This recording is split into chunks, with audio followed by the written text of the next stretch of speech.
Дараагийн мэдээ. Хүүхдийн сэтгэл зүйд эцэг эхийн анхаарал халамж, нийгэм, гэр бүлийн орчин хамгийн их нөлөөлдөг байна.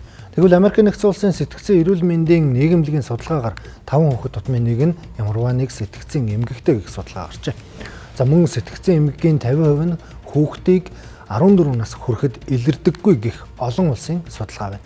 Гэтэл манайд хүүхдийн сэтгцийн эрүүл мэндтэй холбоотой улсын хэмжээнд хийсэн судалгаа байдаггүй нь асуудал дагуулж байна. Эцэг эхчүүдээс хүүхдтэй хэр цаг гаргаж байгааг тодруулахад хангалттай гэх хариултыг өгдөг байна. Гэтэл бодит байдал дээр хүүхдтэй зарцуулах чанартай цаг хангалтгүй байгаа нь хүүхдийн хөгжил, сэтгэл зүйд нөлөөлдөг байна. Тодруулбал энэ бага насныханд хөгжлийн эмгэгээр илэрдэг бол дунд өсвөр насныханд цогцхон эмгэг донтолтоор илэрдэг гэлээ.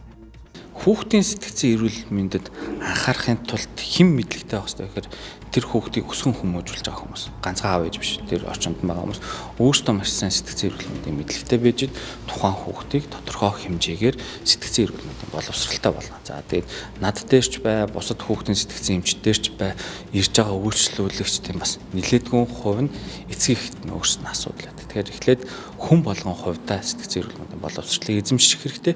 Тэгжиж гэмээнэ хүүхдүүд цаашдаа багахан боловсрал эзэмших бас боломж нь бүрдэнэ гэсэн. Сэтгцийн эрүүл мэндийн үндэсний төв улсын хэмжээнд энэ чиглэлээр үйл ажиллагаа явуулдаг цор ганц эмнэлэг. Тэгвэл тус эмнэлэг өдөрт 24 хүүхэд үзэх хүчин чадалтай ч өдөрт дунджаар 30 орчим хүүхэд хүлээн авдаг гэлээ.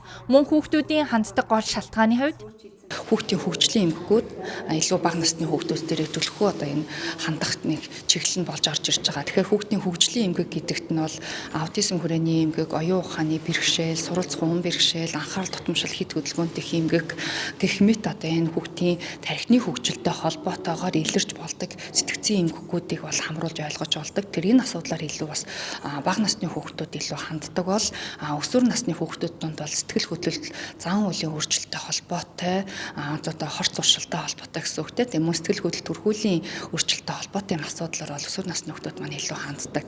Сэтгцийн эмгэг нь удамшил, гэр бүлийн орчин, нийгмийн орчин гэх мэт гадаад дотоод олон хүчин зүйлээс шалтгаалдаг байна. Гэтэл манайд хүүхдийн сэтгцийн эмч мөн энэ төрлийн мэргэжилтний оронтой цөөн байгаа нь хүндрэл дагуулж байгаамаа. Мөн хүүхдийн сэтгэл зүйн эрүүл мэндийн талаар судалгаа хийх шаардлагатай юм. Учир нь тус судалгаанд үндэслэн одоогийн нөхцөл байдлыг тодорхойлохоос гадна хариу арга хэмжээ авах, эрүүл мэндийн чанартай тусламж үйлчилгээ үзүүлэх боломж бүрдэнэ гэдгийг мэргэжилтнүүд тодтоглоо.